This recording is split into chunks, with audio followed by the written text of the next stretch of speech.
মানগঞ্জ জেলায় আছি আমরা 40,000। আমরা যদি 5,000 অটো চালক একমত হই পাবে, আমরা কি পরাজিত হব? পরাজিত হব না।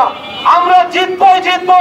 যেমনি করে আমরা হাজিরাকে হটিয়ে দিয়েছি তেমনি করে পৌর কর্তৃপক্ষকে আমরা হটিয়ে দিব।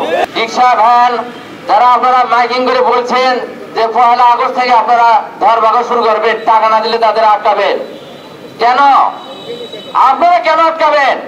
আপনাদের নীতিমালা আপনারা আগেও বলেছে, আপনাদের তো নীতিমালাই নেই, সরকারি নীতিমালা আপনাদের দেয় নেই যে লাইসেন্স দেবেন। আপনারা বিয়ে দিয়ে আপনারা পৌরসভার আবারও বলতেছে পৌরসভার যে রোড ব্যবহার হতেছে, এই কারণে আমরা আপনাদের 1,000 টাকা আমরা কর দেবো। এটা কিন্তু লাইসেন্স নয়, এটা কর।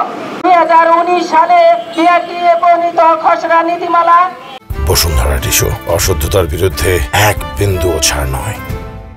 এবং 2022 সালে মহামান্য সুপ্রিম কোর্ট থেকে মহাসড়ক ব্যতীত সর্বত্র চলাচলে বৈধতার রায় এবং 2024 সালে সড়ক পরিবহন ও সেতু মন্ত্রণালয় কর্তৃক নীতিমালা চূড়ান্ত করার প্রতিশ্রুতি দিয়েছে। এসব আমাদের ঐক্যবদ্ধ লড়াইয়ের ফসল বন্ধুগণ।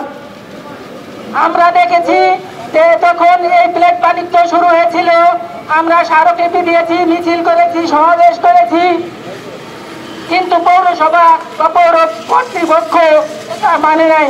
আমাদের দাবি মানতে বাধ্য করেছি কখন? যখন পৌর কর্তৃপক্ষ আমাদের কথা শুনে নাই তখন আমরা বড় আন্দোলনের ডাক দিয়েছি। ইজিবাইক চালকদের যে ঐক্যবদ্ধতা সেই শক্তি আমরা প্রদর্শন করেছি।